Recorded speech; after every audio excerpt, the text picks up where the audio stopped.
নমস্কার বন্ধুরা, আজকে বানাবো আমি ঢেঁকি শাক।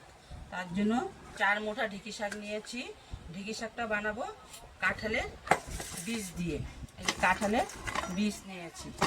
এখন আমি শাকটা কেটে নিব। এইভাবে শাকটা কেটে নিব। সম্পূর্ণ শাক আমার কাটা হয়ে গেছে।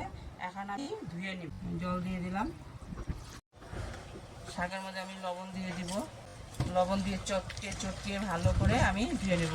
কারণ শাক তো অনেক নোংরা টোংরা থাকে, জীবাণু থাকে, সব মরে যাবে, পরিষ্কার হয়ে যাবে।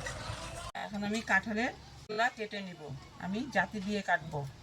এই বটি দিয়ে কাটলে পরে চোচা ছুলতে হবে, আর এটা দিয়ে কাটলে কোনো ভয় থাকে না, তাড়াতাড়ি হয় এটা দিয়ে কাটতে পরে। তোমরা ওইভাবে কাটতে পারো।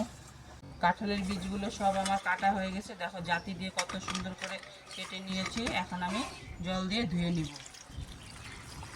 কড়াইতে তেল দিয়ে দিলাম, শুকনো লঙ্কা দিয়ে দিলাম।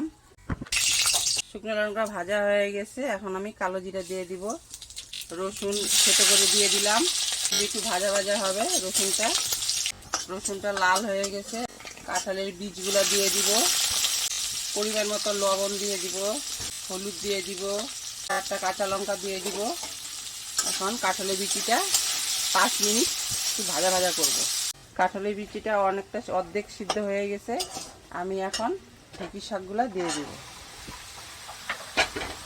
এখন নেড়ে চেড়ে এখন আমি ঢেকে দিব।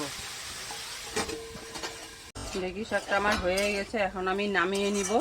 নামানোর আগে আমি অল্প চিনি দিয়ে দিব।